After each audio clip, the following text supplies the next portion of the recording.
Bienvenidos, gente linda. Esto es Fútbol entre Amigos. Hola, hola, bienvenidos amigos y seguidores de tu canal favorito, Fútbol entre Amigos. Hoy tenemos un programón en el que vamos a analizar y discutir el 11 ideal histórico de la selección argentina.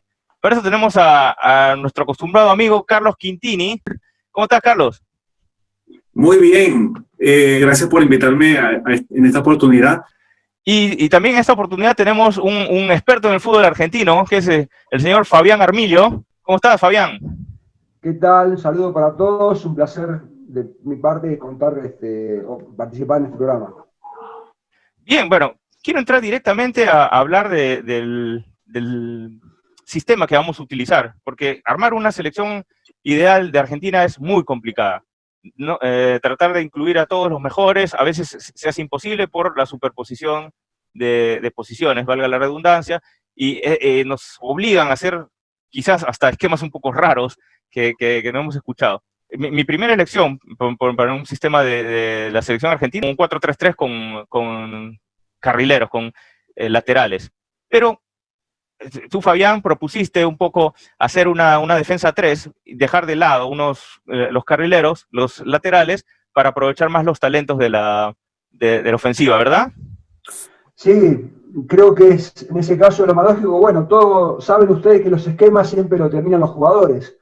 Si bien los técnicos tienen siempre un esquema ideal, cuando llegan a un club, primero detectan qué jugador es más talentoso que otro, con quién puede contar más o menos. Entonces, en base a eso, determinan si usan el esquema que ellos prefieren o si arman un esquema nuevo adaptándose a los jugadores que hay. En mi caso, por ejemplo, como vos bien dijiste, pensé que debido a la superpoblación de talentosos en Argentina, era preferible sacrificar algún que otro defensor y sumar gente en ataque que pueda realmente desequilibrar, ¿no? Carlos, ¿tú estás de acuerdo con hacer ese cambiecito, digamos, poner los tres centrales en vez de 4, sin laterales, y poner más ofensivos? Sí, estoy de acuerdo. Tal como tú también lo hiciste, yo también primero hice un esquema de 4-4-2, pero el argumento de Fabián tiene todo el sentido del mundo.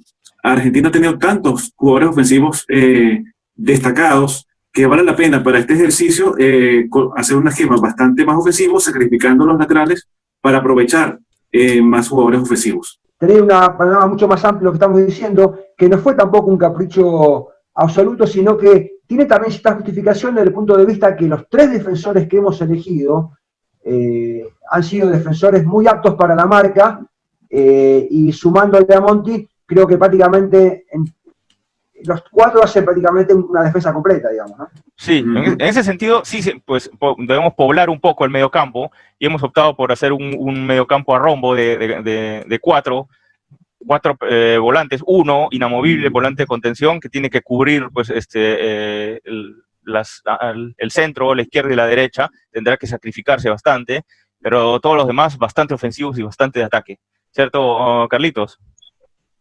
Sí, así lo veo yo también.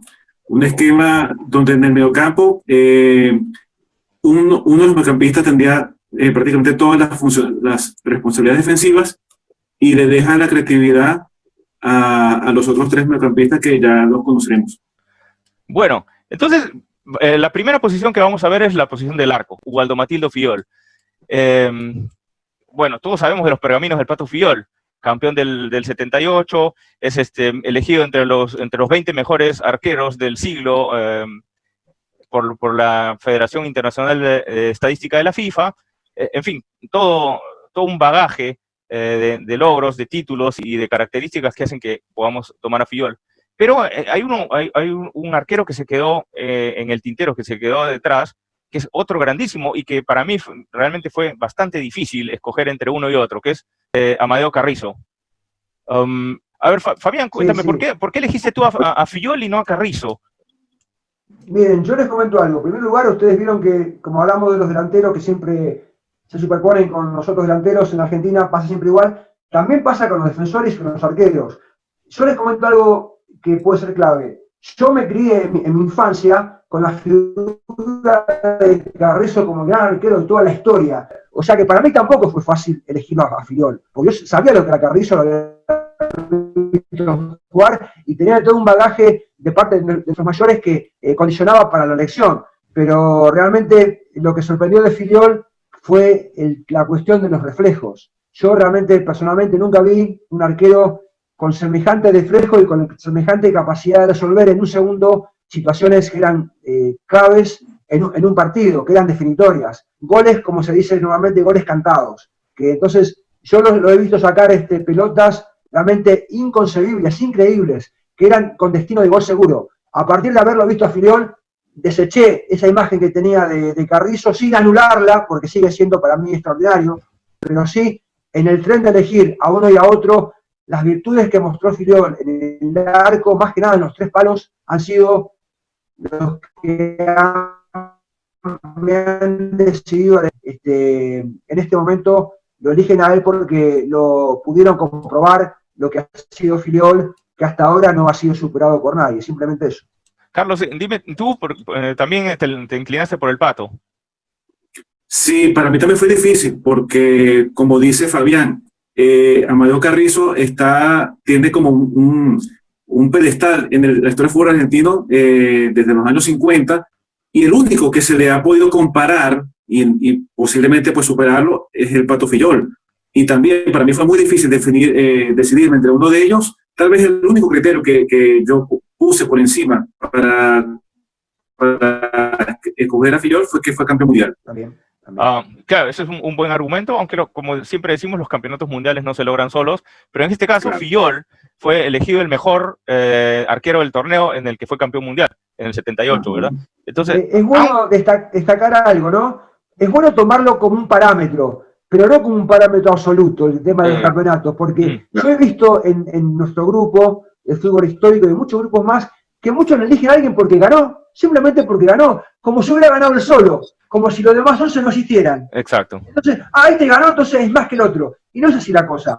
Ganar un campeonato mundial es un parámetro, pero no es absoluto. Está bueno, incluso para la FIFA, para la estadística de la FIFA que he mencionado anteriormente, Amadeo Carrizo está por encima de Fillol en esta estadística. Amadeo Carrizo ocupa el puesto número 10 del arquero del siglo en el mundo, mientras que Fillol está en el número 14. Entonces, eran argumentos un poco difíciles de rebatir. Vamos a ir contra la elección de la FIFA, aunque, como sabemos, es siempre a veces un poco controversiales las elecciones, ¿no? Bueno, vamos siempre tener en cuenta la opinión de la gente local. Claro, exactamente. Pasado a nivel general.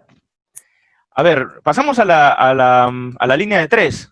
Como bien comentamos, habíamos elegido una línea de 3 para aprovechar pues, más talentos arriba en la volante. Pero esa línea de 3 tiene que ser fuertísima, porque de otra forma no funcionaría.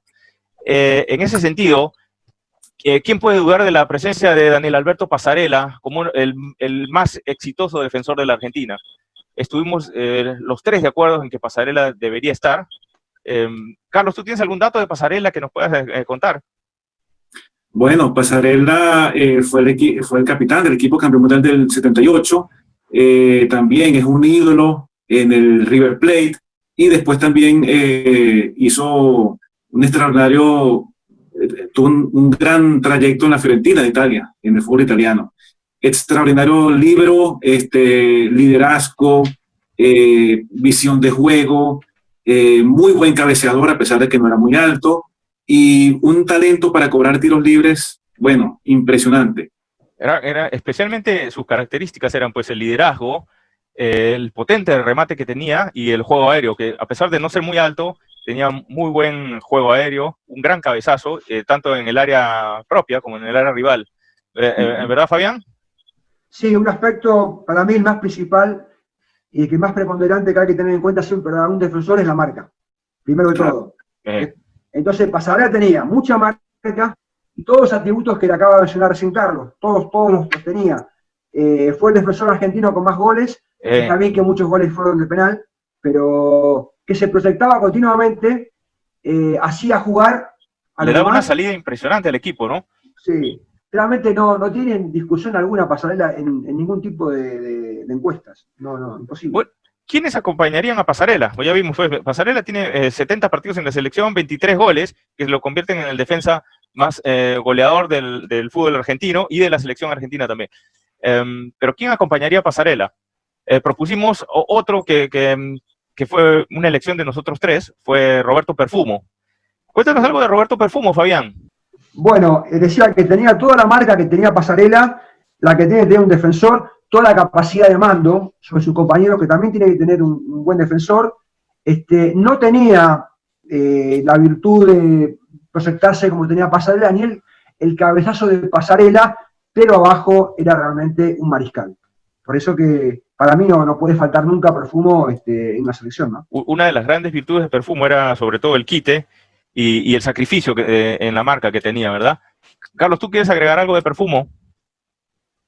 Bueno, básicamente él fue ídolo en el Racing de Avellaneda y también tuvo un paso muy exitoso en el Cruzeiro de Brasil, una cosa tal vez un poco, digamos, sorpresiva, que no se esperaba que en aquella época un argentino fuese no solamente a jugar, sino a triunfar en el fútbol brasileño, y eso fue lo que Perfumo hizo. Hasta el día de hoy, Perfumo es considerado el mejor defensa central en la historia del Cruzeiro.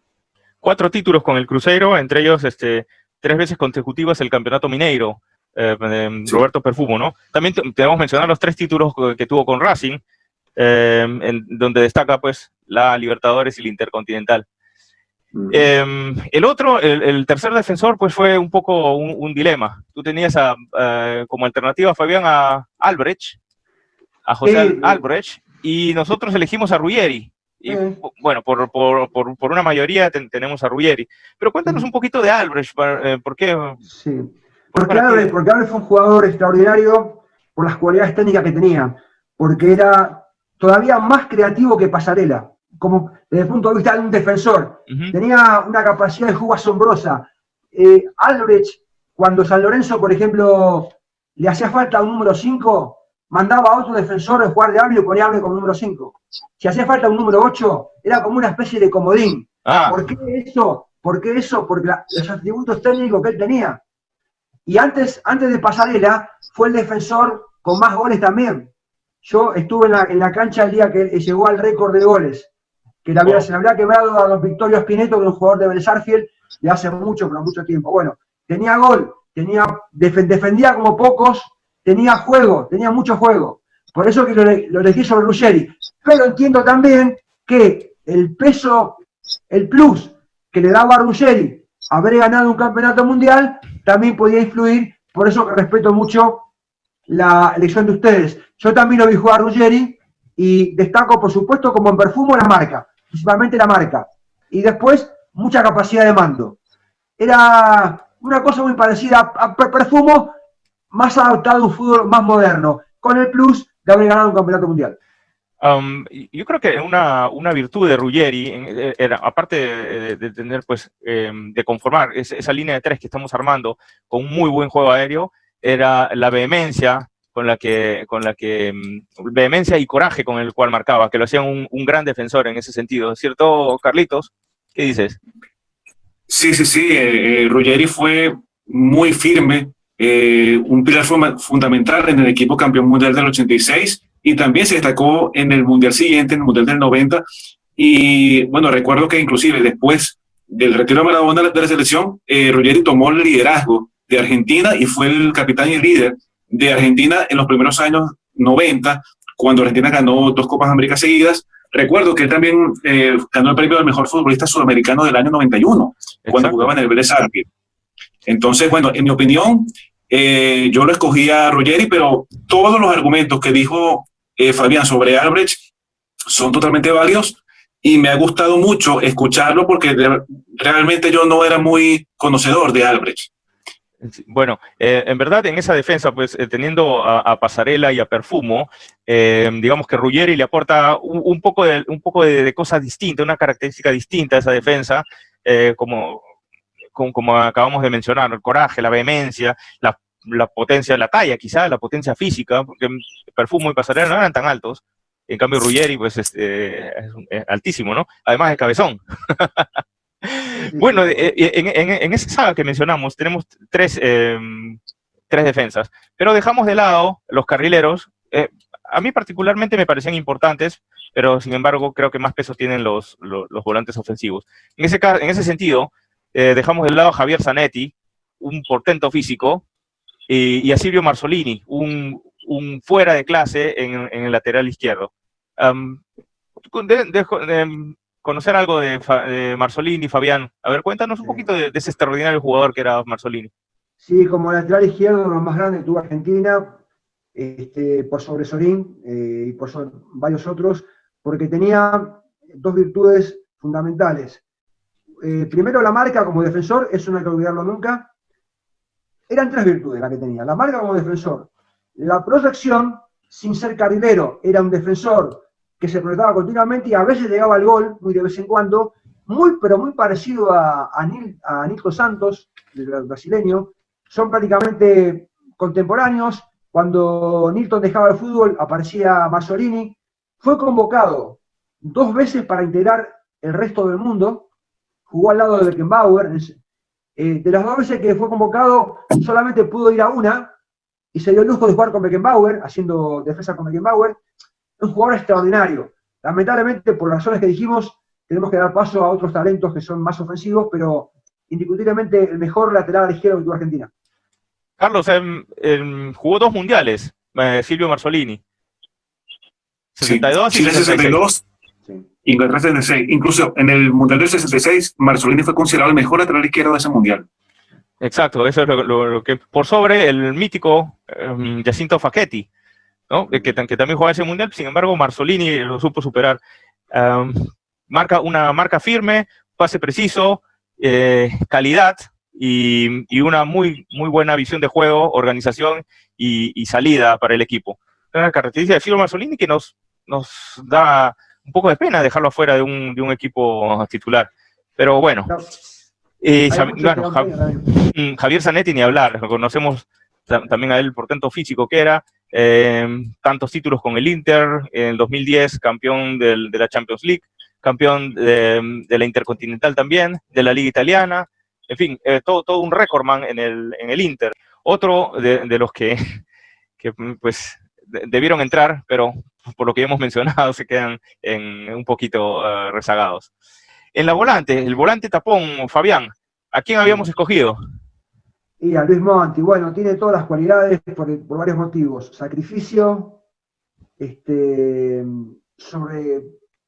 sobremanera dimensionado, porque yo les comento algo, personalmente yo escuché hablar de Monti porque tengo toda la familia amiga de San Lorenzo y mis tíos y me han hablado sobre Monti, de cómo jugó a Monti en San Lorenzo, de lo que significaba para San Lorenzo, y después yo me enteré de lo que hizo a nivel selección, tanto en Argentina como en Italia.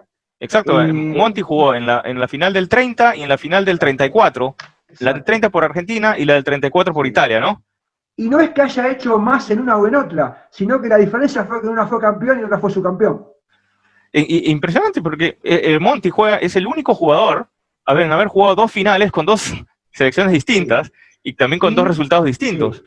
Sí. Y hay que tener en cuenta que los uruguayos se encargaron de amilanarlo, llamando a la familia por teléfono y amenazándola de muerte, y eso le provocó a él en la final una especie de bajón grande, como es lógico para cualquier persona normal, y ante el cual no se supo sobreponer.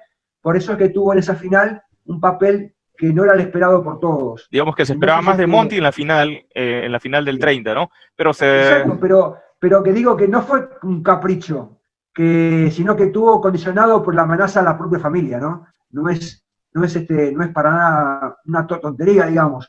Pero fue un jugador extraordinario que se destacó por la entrega, por la personalidad, por la ascendencia sobre los compañeros, y bueno, por tener todo lo que un número 5 de contención tenía que tener, y más que nada por la personalidad, ¿no?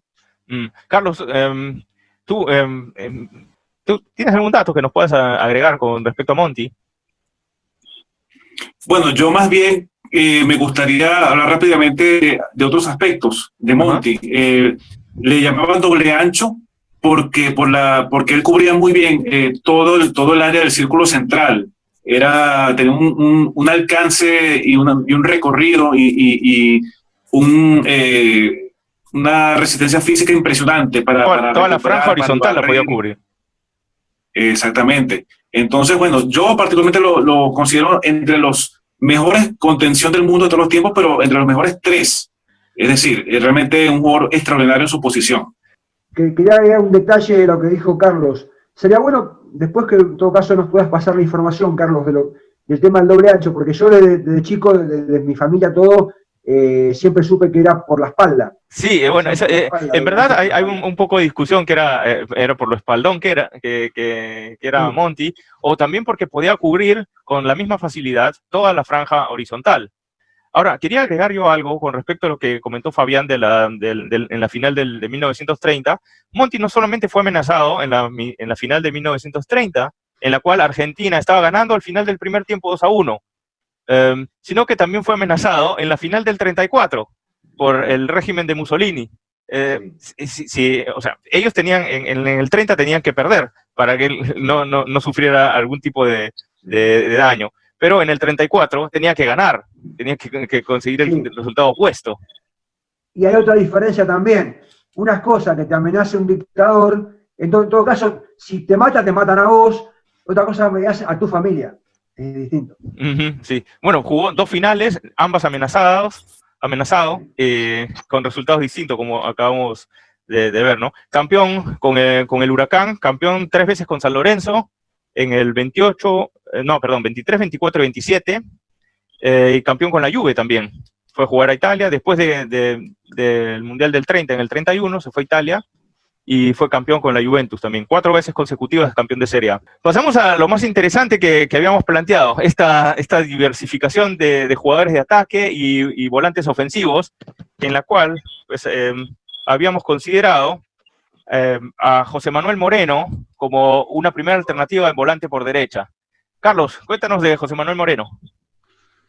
El Charro. Bueno, José Manuel, el Charro Moreno, para quienes lo vieron jugar, lo consideran el mejor jugador argentino de su época, comparable o hasta superior a Di Stéfano, también comparable con Maradona. Lamentablemente nadie lo pudo ver brillar en un mundial, eso digamos que le ha restado un poco de prestigio, sobre todo a nivel internacional, pero por todo lo que yo he leído, yo lo coloco aquí en este equipo. Era súper versátil, tenía técnica, tenía visión táctica, tenía llegada a gol, era fuerte, era veloz, era un jugador súper completo.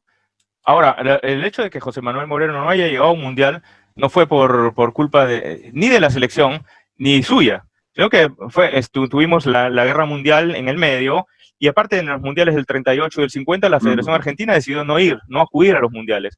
Entonces nos privó de ver, como has dicho tú, a José Manuel Moreno en un mundial, pero fue un jugador extraordinario también, número 25 en la elección del jugador del siglo por la FIFA, y quinto en Sudamérica, entre los 3 primeros de Argentina. Fabián, cuéntanos un poquito de por qué elegiste a José Manuel Moreno. Sí, bueno, miren, cuando yo era chico, antes que apareciera Maradona, en Argentina era considerado el jugador más extraordinario que haya pisado estas tierras, porque se consideraba que Di Stéfano, al jugar mucho tiempo en Europa, era como que no era tan considerado por la opinión pública.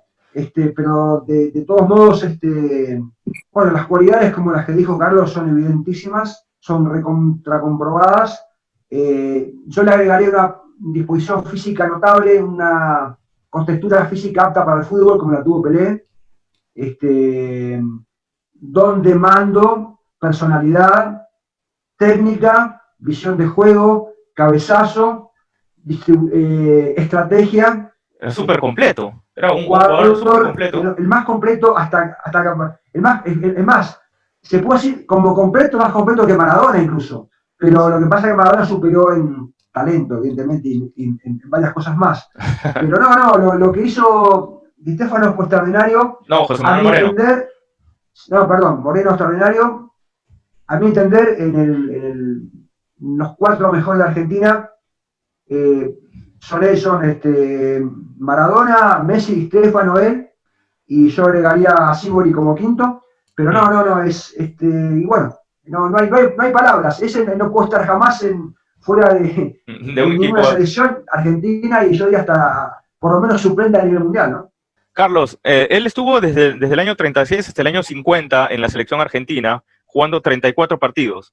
Ganó 2 Copas Américas, incluso fue el mejor jugador de la Copa América del 47. Por esa época Argentina era, digamos, la potencia mundial más grande en la década de los 40. Ganó 4 Copas Sudamericanas en una década, 4 de 6. ¿Qué me cuentas tú de Moreno, Carlos? Sí, Moreno jugó en la época de oro del fútbol argentino, de los años 40 básicamente, que tenía grandísimos jugadores en varios clubes y por supuesto eso se reflejó en la selección de Argentina, que ganó varias Copas Américas durante los años 40, y el hecho de decir que Moreno fue el mejor de ese grupo, bueno, ya dice bastante de la categoría de Moreno en la historia del fútbol argentino y mundial. Compartía sobre todo roles en la recordada máquina de River, que la debes recordar muy bien tú, Fabián, en la época de Pedernera, La Bruna, Lustó, todos esos monstruos, y José Manuel Moreno pues era uno de los puntales de esa máquina, porque después también hubo la maquinita, ¿no? No, pero bueno, la máquina fue una sola, que fue Muñoz, Moreno, Pedernera, La Bruna y Lustó, y Moreno fue el más grande entre todos, aunque todos eran grandes, ¿no? Exacto.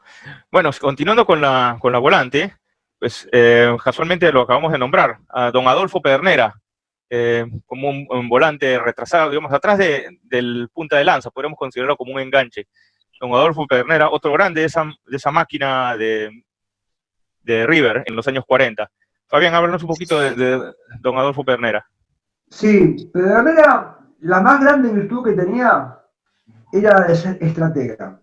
Como en aquella época se jugaban con 5 delanteros, el 9 podía ser el 9 referente de área, o si no el referente de área era el 10. En el caso de la máquina, el referente de área era La Bruna, y el 9, que era Pedernera, se retrasaba para abastecerlo a La Bruna y a toda la delantera, digamos, ¿no? Era un jugador que tenía unos pases muy precisos, lo que llamaban las cortadas precisas de Pedernera, que abastecían a jugadores a los 2 extremos, que eran Muñoz y Lustó, como al mismo La Bruna también, y tenía una capacidad técnica capaz de asociarse a Moreno en la generación de juego. Son muy recordadas esas paredes con José Manuel Moreno, son muy claro, celebradas en esos años, ¿no?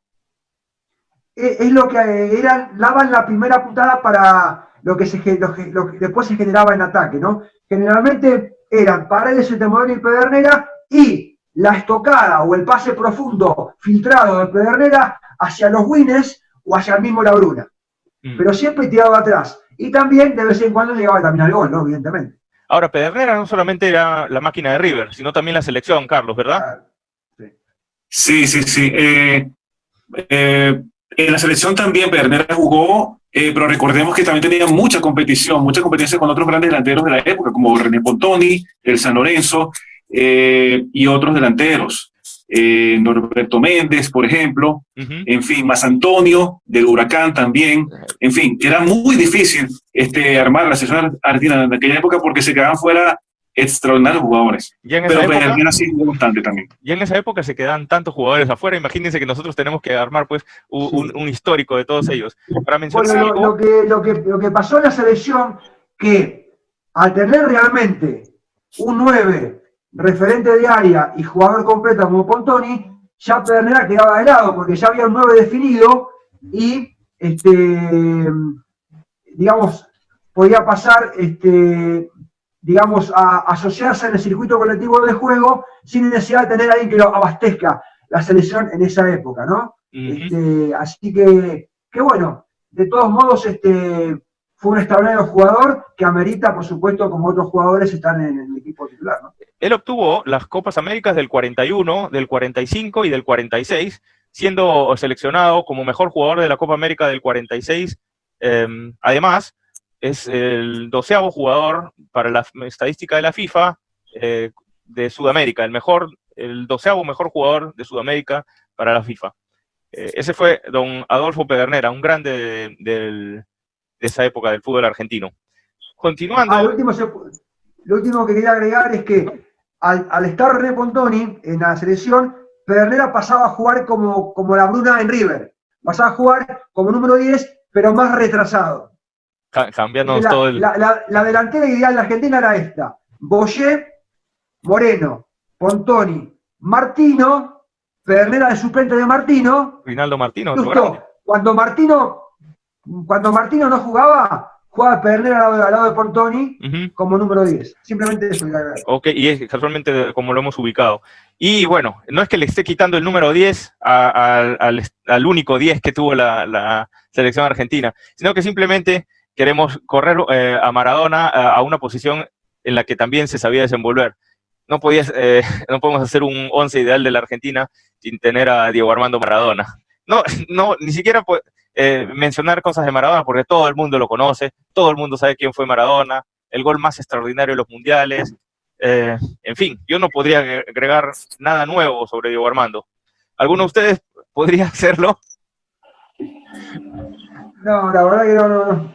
Está tan obvio tan claro. Todo que no, simplemente que lo que le podía aportar a esa Argentina específica que hicimos nosotros acá. Ajá, esta formación. Le podía aportar, aparte de su creación constante, la asociación, el no sentirse solo, como le pasó con la Argentina, que él estaba en un podio muy, muy alto y entonces había mucha diferencia entre él y los demás. Acá no pasa eso.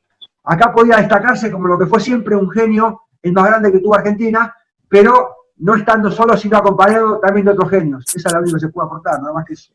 Ahora, yo quería sí agregar algo, si me permiten, porque bueno, ahí en esas épocas no se les otorgaba el Balón de Oro a los jugadores sudamericanos, pero he visto muchas encuestas, digamos, armando un Balón de Oro alternativo. Si hubieran participado estos jugadores, al menos Maradona hubiera sido considerado en 4 de ellos, hubiera sido ganador absoluto al menos en 4, pero el hubiera no existe. Sin embargo, sabemos pues que Maradona es lo que sí, por ejemplo, fue considerado 6 veces el mejor jugador sudamericano por el diario El Mundo de Caracas. Y bueno, en esa época los mejores jugadores estaban en Sudamérica: Maradona, Zico, Sócrates, todos ellos. Sí. Bueno, terminamos con la volante. Fueron los 4 volantes en rombo que hemos definido, y vamos a la delantera. También no queríamos dejar de lado a uno de los nuevos, que es Lionel Messi, y para ello lo hemos puesto es una delantera que hemos armado bien flexible, visto que cada uno de ellos se puede mover por diferentes puestos, pueden variar, pueden intercambiarse incluso, y Lionel Messi es una muy buena figura de un delantero polivalente. Carlitos, cuéntame algo de Messi, o no vale la pena mencionar todo lo logrado. Sabemos lo que es Messi. Bueno, Messi es un extraordinario jugador, y en este esquema que estamos armando hoy, me parece que cuadra perfectamente.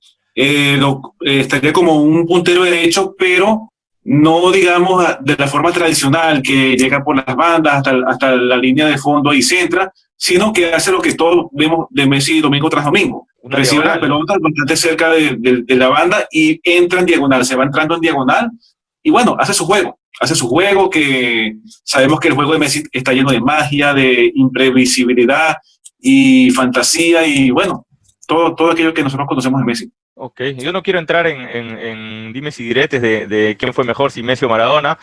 Los dos están en nuestro equipo, y bien por ello. Otro delantero, también lo hemos mencionado en nuestra conversación, fue Alfredo Di Stéfano, el gran Alfredo. Bueno, en verdad yo no lo consideré en mi equipo titular, porque yo pienso que mejor jugador fue el Di Stéfano español que el Di Stéfano argentino, y por ello consideré a otros delanteros en vez de él. Pero ustedes pusieron como una figura, digamos, infaltable en este elenco titular al gran don Alfredo, la saeta rubia. Fabián, a ver, no sé si están de acuerdo conmigo, que fue más español, mejor español que en su época de argentino.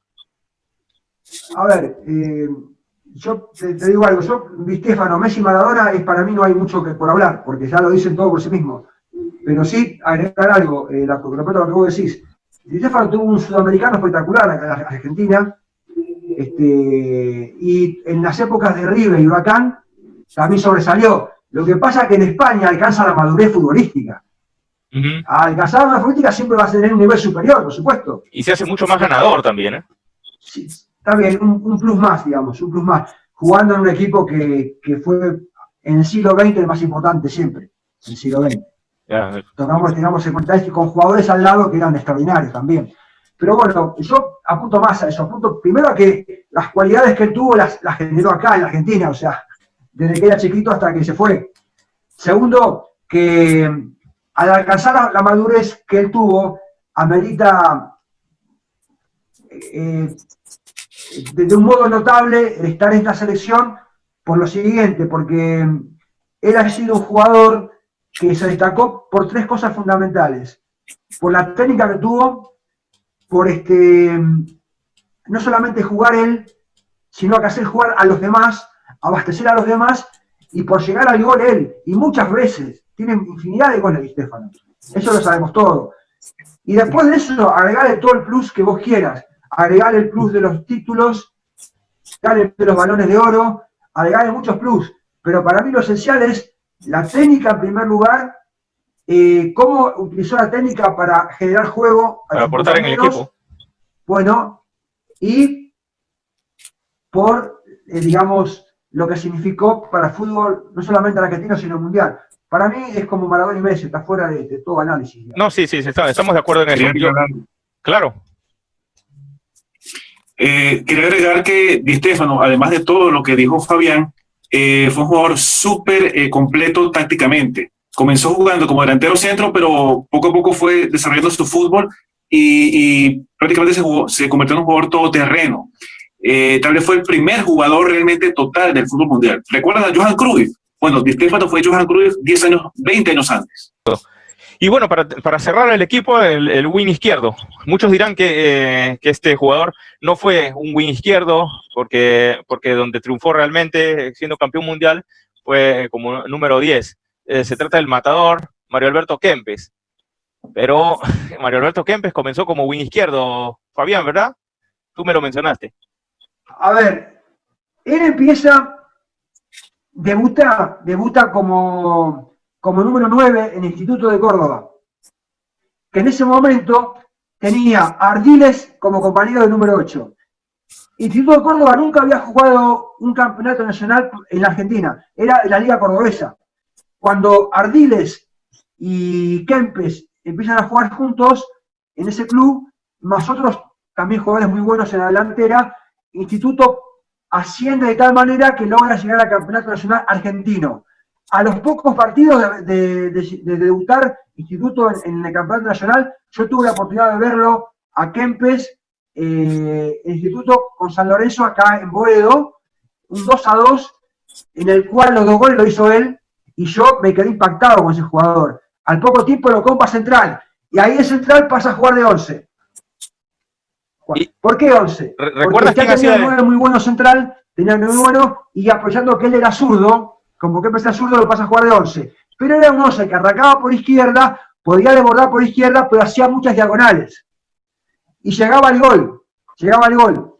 Después, cuando Menotti lo toma también como número 11, como jugador central, y lo utiliza de 9 a Luque, y a Houseman como puntero derecho.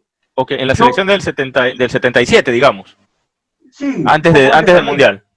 Claro, porque el mismo Kempes, jugando de 11, jugó en el Mundial del 74. Estaba Yazalde como 9. Ajá. Tiene mucha experiencia Kempes como número 11. Y Houseman como por la derecha. Exacto. No hacemos mal en considerarlo en nuestra punta izquierda como, digamos, como el... No, para nada. Ahora, ¿qué pasa? Hasta el último momento era el número 11 de la selección también desde el 78. Pero ¿qué pasa?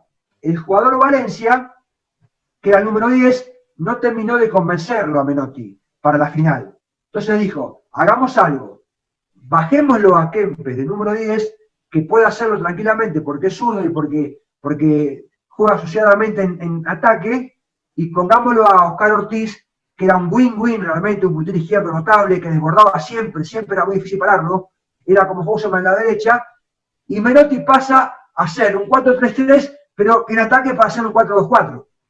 Ok. ¿Se dan cuenta? Ajá. De hecho, le salió perfectamente bien porque hizo 2 goles tremendos Kempes en la final, participó en la generación de juego y en la eficacia del equipo. Salió 10 puntos Pero bueno, digo, amerita, digamos, avistando Di Stéfano como no, amerita tenerlo a Kempes de 11, por supuesto. Así que sí, exacto. las cualidades creo que ya son muy, muy conocidas y creo que Ana Carlos también la puede definir también, ¿no?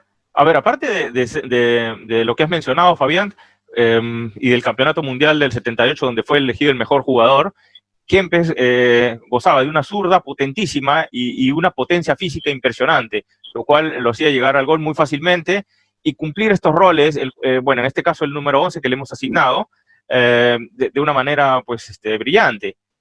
Kempes está en el número 23 de la encuesta FIFA del siglo, por Sudamérica, como mejor jugador de Sudamérica en el número 23. Campeón donde fue, ¿no? Campeón donde fue en el Valencia, tiene Copa, tiene varios títulos, 3 títulos con el Valencia, entre ellos la Recopa Europea y la Supercopa Europea. En River, recordamos, claro, en ese gran equipo formado para el Nacional del 81, con Pasarela, Gallego. Técnico Di Stéfano.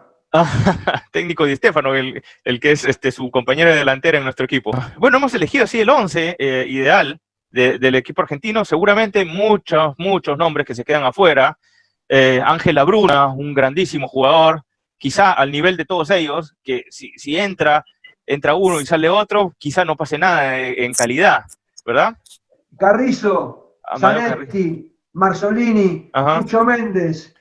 Méndez, un puntero grandísimo. Sibori, Pontoni, Martino, Corbata, Ardiles, Ortiz, infinidad. Antonio Orsi, Antonio, Bianchi, Hausmann, Sastre, Batistuta, Riquelme, la Bruja Verón, la Brujita Verón, Telch, y Karlovic. Bueno. El Trinche, bueno, mencionar el Trinche ahora no viene el caso, pero sí, René Pontoni, que también lo hemos mencionado. Sibori quizá sería uno de los de las ausencias más pesantes de este equipo, porque yo cuando quiero deleitarme con el fútbol llamado fútbol lindo, pongo un video de Sibori. Sí, era espectacular, era el Maradona de la época, ¿no? De los años 50. San Filipo. Más lírico. San Filipo, Artime, en fin. Bueno, aprovecho para despedirme, se me excedió un poquito el tiempo lo que tenía estipulado y necesitaría irme. Yo les agradezco profundamente de haber invitado, fue un tremendo placer y espero otro día que también cuente conmigo y seguir con estos debates que son muy lindos para todos. Ha sido un placer, Fabián, en tenerte aquí en el programa. Gracias por todo. Saludos. Gracias. Sí, no queda más que despedirnos porque hemos mencionado ya al 11 ideal, que lo voy a recordar. Como el 11 ideal histórico argentino queda como sigue.